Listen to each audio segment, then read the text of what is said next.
Welcome back. We are back to break down the absolute chaos that is Married at First Sight Season 20. We are full force in our Peacock era now, and we have our new experts, Dr. Liz Paz. She's our relationship and sex expert. And we have Married at First Sight UK alum, Paul C. Brunson, who is a matchmaking expert. And those skills will definitely be put to the test in this season because they have dragged this circus all the way to Seattle this time. And again, they have cut the bloated Lifetime episodes to an hour. And they've also given us a massive record this season with 7 couples for us to follow. Although I don't think all of them are going to make it very far. So before we get started, you guys tell me, do you think the shorter runtime is saving us from boredom? Or do you think it's them hiding some critical context from us? Because let me tell you, based off these first 3 episodes, I am pretty sure it's the latter. We have accidental reunions at the altar yet again. We have cast members treating the casting meetings like optional suggestions. And we have a political iceberg that threatens to sink their entire marriage before it even gets going good, before they even unpack their bags. But nothing, and I do mean nothing, prepared me for the most unhinged, pseudo-intellectual red flag of a groom that we are going to dissect a little bit later. So sit back and relax because the experiment is off to its usual disastrous start, and we are here to talk about it all. And before we get started, please don't forget to hit the like and subscribe button. I really appreciate it. It helps the channel. And with all of that being said, let's go ahead and jump into our first couple and probably the most talked about couple right now, and that is Nikki and Shawn. And I'm going to call them the divorced by honeymoon because that's exactly how long I think they'll make it. Because judging off the clips that we saw for the next episodes to come up, it doesn't seem like things are going to be going very well. And that could just be a highlight moment. So we have to take that with a grain of salt as well. But judging by Nikki's lack of physical attraction, her own words, not mine, the fact that she came into this rigid experiment looking for somebody that makes between $250,000 and $300,000 a year, but you know, she'll settle for $200,000. And while it didn't seem like it was a deal breaker, you know, she would like her man to be at least 6 feet tall. And you know, what did they give her? They gave her Shawn. The absolute ick that she had for Shawn, basically the moment that she saw him, she didn't even know that was really her husband because he went to shake her hand. She pretty much blew him off. She stood there at the altar looking at her friends, you know, hey girl. And, you know, I'm ready. And then the officiant finally introduces everybody and she's just like, shit, this is him? This is not what I asked for. But she was nice about it. She kept it classy. But in her defense, Shawn isn't doing himself any favors over there with the Nikki with the dimples and making all his little remarks and his constant references to sex. Like,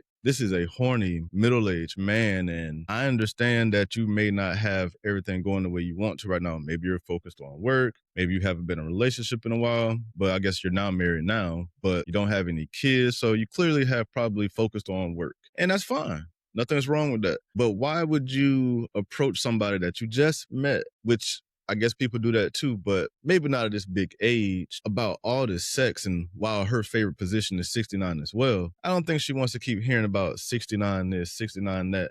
I mean, this guy's really looking forward to 69, but I don't think Shawn is going to get a chance to enjoy some of the 69. So with all that being said, looking at the way that Nikki kind of looked at him, I don't think you could really come back from hating the way that your spouse inhales oxygen. So my compatibility score for this couple is a whopping 1 out of 10. This couple is definitely not going to make it. I would be absolutely shocked if they made it past the honeymoon.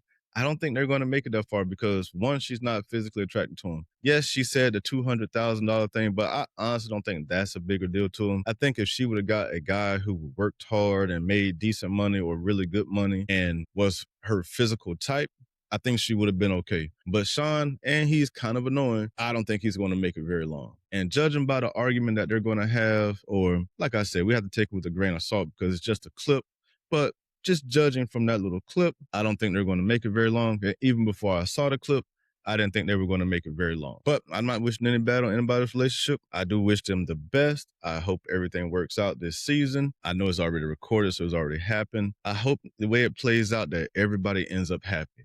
And I hope this season they don't try to force people to stay together if they don't want to be together, because that is inauthentic and that's not what we really want to see anyway. So if somebody's ready to go and they're done with their couple, let them go. You have 7 damn couples. Just keep it moving. And now let's talk about Adam and Marissa. That is our pseudo-intellectual red flag factory. So let's go ahead and jump right into this villain origin story for this season, because we have Adam over here, who's this self-proclaimed adrenaline junkie, and then we have Marissa, who's basically the girl next door. But the biggest difference here is she deserves much better. Not only did these two know each other from a connection a couple of years ago, which I'm not sure how they can avoid that. Nobody sees each other, so I guess it's just an honest mistake. But in this situation, it's going to really suck for somebody. But Adam's pre-show behavior was the stuff that was wild, because he was casually dating a woman, somebody he only saw 5 or 6 times in his estimation. But she did break the threshold of his house, and he cooked her dinner. And, she had fun in the lake on the jet ski that apparently he just loves to be on. But the funny thing about that entire situation was the fact that Paul had to basically make him break this off.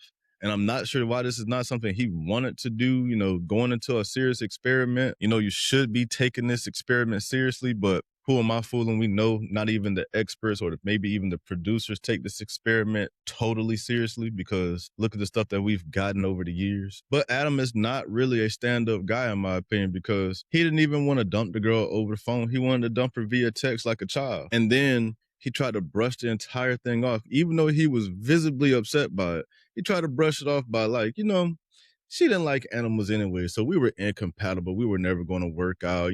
She doesn't like animals. She doesn't like animals. And I want cats and dogs. And the glaring red flags here are like, where do we start? Because he is consistently referring to women as females, which is universally looked at as a red flag for a guy who's trying to control your life. Then the next one would be his entire family, mom, dad, siblings, everybody ditched him for vacation. Not work, not anything serious, vacation. Oh yeah, my parents are in Budapest, Antarctica, whatever the case may be, which he then tried to turn around and blame on last minute notice, which maybe yes, maybe not. But I think it's because they all can't stand his reality TV thirst. And then let's go ahead and talk about his gifts, because he was one to complain about the book and the little shot that he got, but he gave the girl ski glasses, hook cord, I guess for the jet ski or a boat. I think it's called a kill switch. So I apologize if I'm wrong about that terminology. I don't own a boat, at least not yet. Maybe one day. He goes on to say how basically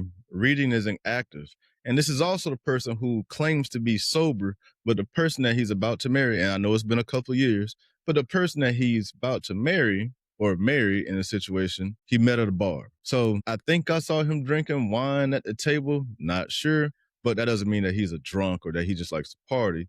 But there's nothing wrong with an innocent glass of wine every now and then, especially at special occasions. But for Adam, the guy who claims I don't drink, red flag, if he has some. I can't confirm.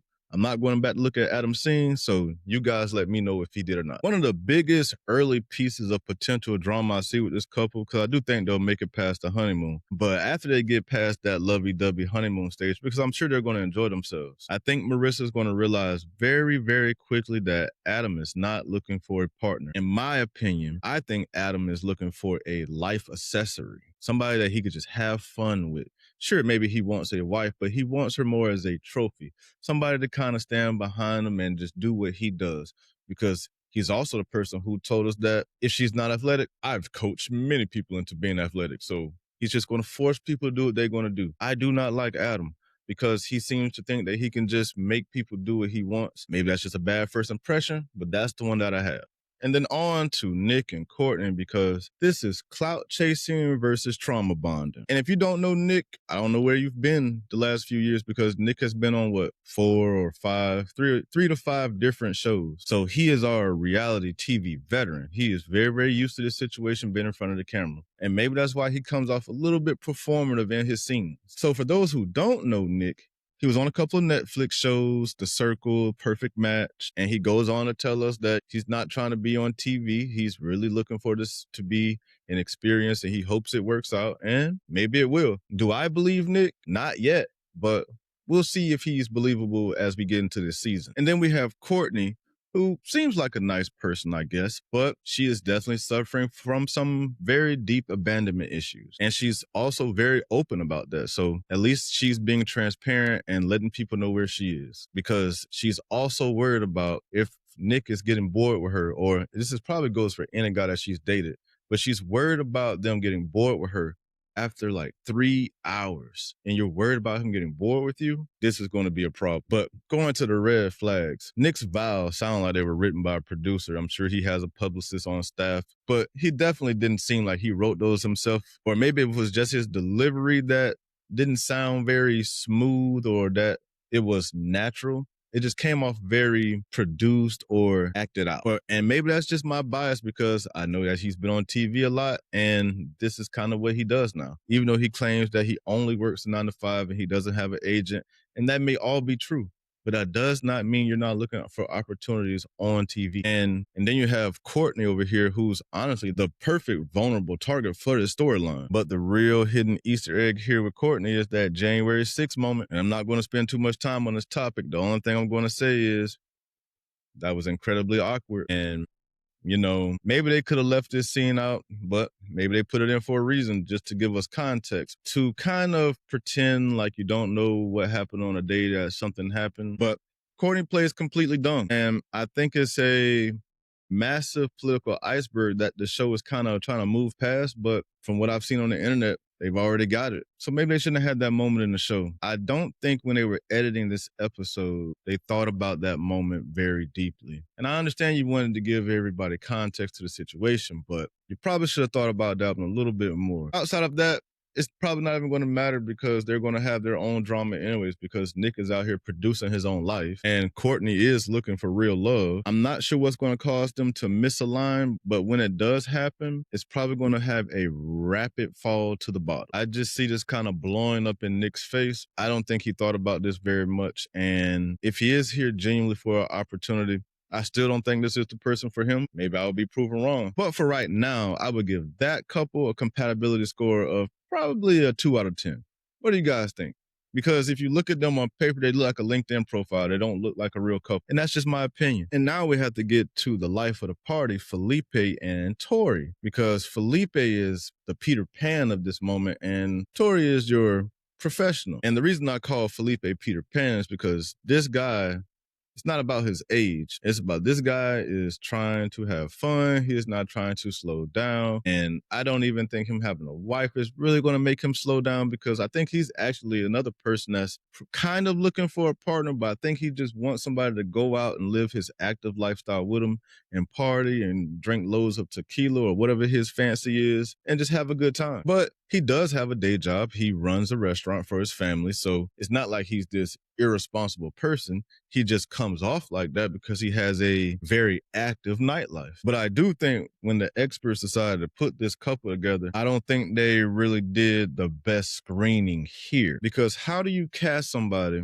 that literally missed 2 of your meetings because they were either hungover or sleeping after a party until 4 a.m.? You know, how can you trust this person in a marriage when they can't even show up to a casting interview process on time or at all? But yet you still cast them. But these are our new experts. And maybe we should put quotations on that. But the man is chaotic. He has a meme-worthy laugh. And during his vows, he looked Tori dead in the eyes and bluntly told her about his lifestyle and the type of guy he's going to be. Now, I do think I heard Felipe mention that the after party is always at his house, and I'm not sure how it's going to work all the time. You know, maybe every blue moon on the weekends, you know, every other weekend, you know, maybe that's a start. Slow it down a little bit. That's still a lot. You can do a lot in that amount of time. But I would love to see if Felipe at some point brings a dozen random people into his apartment for the after party. I really hope we get an opportunity to see that. I hope Peacock airs that. I would love to see that moment. But I honestly think Felipe is going to slow down a little bit. At least he's going to try. I don't know if he's going to be successful. He seems to take family very, very serious. He loves his mom. So I'm honestly going to give him the benefit of the doubt because I'm sure he can do it. The real question is, does he want to? And I'm going to give them a compatibility score of like a 5 out of 10 for that. They have a chance, but not a great one. So we'll see where they go. And now let's move on to Michelle and Cameron. Michelle is 28. She's already wealthy. She has her own condo in Seattle. I'm not sure if that really constitutes as wealthy, but She does well for herself. But she's probably one of the people that I have the most faith in, and that seems like they're actually here for the right purpose. I'm not saying anybody else isn't, but Michelle, you can see it all over her. She is actively telling us everything about her. Her story is nice. I understand her woes with the IVF process, and she's even frozen her eggs. So she's clearly serious about having a family one day and wants somebody to share a family with. So I wish her well. And Cameron seems like a really nice guy. He's a college basketball coach. He loves kids. He wants to get apple slices and stuff brought to practices and stuff with his family. And, you know, on paper, I think they work well together. I don't really have a lot of bad things to say about this couple. They're not very interesting, in my opinion. I do think they will have some trouble because one thing that I think that I noticed was on the ride in the car when they were just talking about random things, did it seem like Cameron is just maybe a little bit disinterested? But then again, we really can't judge it there. And let's take that with a grain of salt because they've had a very, very long day. So they're probably just tired. So to kind of judge any people about their interactions on the first day is a little weird because they're probably tired as hell. They have cameras in their face. I'm sure that kind of makes you a little bit more self-conscious. And, you know, I'm going to give them the benefit of the doubt. I actually think they have a really good chance of making it. They seem like they are meant for each other. He wants a wife. She wants a husband. They both want a family. And, you know, I just think that Cameron, if he hesitates to pull Michelle in and make her his, I'm not sure how it's going to go because he claims that he dates with intention. And that's good talk. I just want you to back it up. And as long as he back it up, they will probably be fine. So let's go ahead and give them a score of 7 out of 10 because they'll probably make it. I do see some bumps in the road that could be had, but I think when they smooth this conversation out and the thing is actually explained, they'll probably be fine. I don't see any really big red flags with this couple, so they will probably be fine unless they're just not who they seem to be on the surface. And then we have Mecca and Belle Jolie. No spark, just vibes. Mecca is a sanitation worker. He's also a model, and I think he does some catering, and calling him a sanitation worker is probably a downgrade to himself. I just think calling him just a sanitation worker is a disservice to himself because he helps run the family business. So there's nothing to kind of sneeze at. This is partially his business. And Belle Jolie is a musician. She's just a pure artist. She does a little bit of everything. And even together, they look like a good couple. I think their physical chemistry right now is probably somewhere between a 7 and 9 out of 10. I do think they're both feeling each other, even with the peck on the cheek. And about the peck on the cheek, I think Mecca needs to stop letting his father get in his head. This whole thing about the kiss on the cheek is weak, tongue is sprung, and all that bullshit like that. It's honestly just stupid. And Logic is an interesting character, and I wish he would kind of just play the background role a little bit. But he was clearly drunk at this wedding reception. He had did his entire speech with his eyes closed. I am pretty sure his eyes were closed for the entirety of that speech. Maybe they weren't, but it seemed like they were for at least 80% of that speech. But all of that aside, I just think Mecca needs to get out of his head and just enjoy his wife and enjoy this process because he's obviously a person that thinks a little bit too much and he overanalyzes things and situations. And if you do that in this situation, I think you're going to miss out on a good person potentially. And just don't talk yourself out of anything because you talk a lot. Mecca talks a lot and he's a little quirky. And that's fine, but I just want to see him succeed. And right now, I just think that he's a little bit on the fence with things because he's just so unsure. But I get it. This is a stressful process. Well, I shouldn't say I get it because I've never been through this process, but I'm sure this is a stressful process. And you have cameras in your face. You're trying to be yourself. And maybe it's just a little hard. I'm sure he had a little bit of alcohol in his system as well. So we're not going to judge him too hard either for this first episode or, the first round of episodes because this is our first impression and maybe I just didn't like it because this is just my opinion. You guys may feel differently about Mecca, but for me at this moment, it's just not my cup of tea, but that could change in the next set of episodes and he may be a little bit more calm and relaxed and more himself because right now it just seems like he's putting on a character. But in this situation, I do think the main breakout star here is Mecca's dad Logic. And I do think that he could be the real problem to their relationship, at least the way it seems. So I could be wrong about that as well. First impressions are first impressions. But right now, I do think that Mecca's dad Logic could be the bad guy to their story.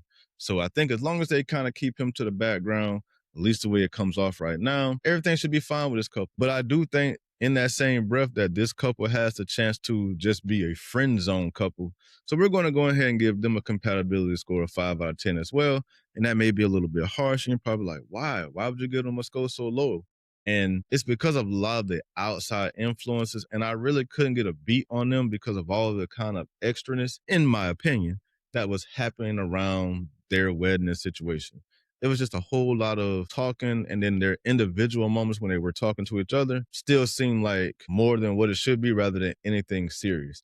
I just can't get a read on it yet. But if you guys got a read on it, let me know what you think about it, because 5 out of 10 is what I got for you for them. Or maybe a 6 out of 10, because I do think they have a lot of potential. I think they'll be fine. But physical attraction and compatibility don't go so far. So hopefully they are successful in connecting on the emotional level. Maybe next set of episodes, I'll have them as a 9 out of 10. We don't know. We'll see. And then rounding out our couples is the one that I think everybody is going to perceive as being the golden couple, but not so fast there, because while Caitlyn and Devin look like a great couple, and yes, he's emotionally available. He's calling himself a big ass teddy bear. And Caitlyn just wants to have a marriage just like her parents. She wants to be married for 30, 40, 50 years to the day you die. Like, they're perfect. Honestly, no red flags. They didn't give us any in this episode at least, but that's probably the red flag. Unless they're one of the very, very few couples that never have any problems. And that's almost unrealistic in a reality TV show environment and situation. But it's not impossible. But through the first 3 hours of the show, and like I said, I do believe that they are leaving out a lot of valuable context in these situations. But in the 3 hours that we got and what they showed us, I don't see any red flags. But for me, that probably is the red flag. And there's probably going to be more to come with this couple, because I doubt that it's just going to be all fairies and rainbows to the very, very end. Now, while they still may choose to get married and stay together at the very end, I don't know. I hope they do. But right now, we'll give them a 5 or 6 out of 10 as well, because I just don't trust the editing. No red flags. Like, the only couple with no red flags, this is the perfect couple. I just don't buy it. You wait till we get to about episode 8. If there's no dark or secret thing that comes out by then, I will eat my words. I will do anything you guys say, because I would then be proved wrong. So episode 8, by episode 8, let's see what happens. So with all that being said, if we were placing bets on decision day right now, which way would you guys go? Who do you think will be together? Who do you think won't be together? I would say Caitlyn and Devin, Mecca and Belle, Jolie, and Cameron and Michelle probably stand the best chance as of right now to be together on decision day and actually stay together after decision day. Those 3 I would pick to be the ones to make it past decision day. Now, what happens after the cameras go off? We all know that changes at times. But as of right now, I do think those 3, as long as they're not produced like we've seen couples in the past get produced to just still stay together through decision day and then break up basically immediately after. And then we get to the reunion and we hear a whole bunch of bullshit. So with all that being said, those are my 3 couples that I think will be together past decision day, genuinely. And everybody else will just bite the dust somewhere along the way. Now, I do think the only one to maybe mutually tap out is Shawn and Nikki. I think they will see that they have more differences than similarities, and I just think they'll just maturely just go their separate ways. Or maybe they won't, because the experts did tell us that this could be explosively bad or it could be explosively good. So as of right now, it's leaning towards explosively bad. So maybe they won't be mutually agreeing to anything other than a fight verbally. But that's all I have to say about the first 3 episodes of Married at First Sight for right now. What did you guys think about everything? Did you enjoy it? I sat back, I enjoyed it. Episode 2 is probably the best episode that had the most enjoyment as far as watching it. It was very, very hilarious to watch it, because watching those weddings in real time, especially Nikki and Shawn's wedding, with all the confusion that she had and not knowing that he was her husband or groom at the time, and just a lot of things that she said to kind of hide from him at the reception. It was hilarious. It was just fun TV, and I appreciate them bringing it to us. So with all of that being said, if you enjoyed this video, please don't forget to hit the like and subscribe button and hype it as well. I'm not sure what the hype does. Maybe I'll do some research on that in the future, but give me a hype if you liked it. I appreciate it. And with all that being said, I will see you all in the next video, and thank you for coming.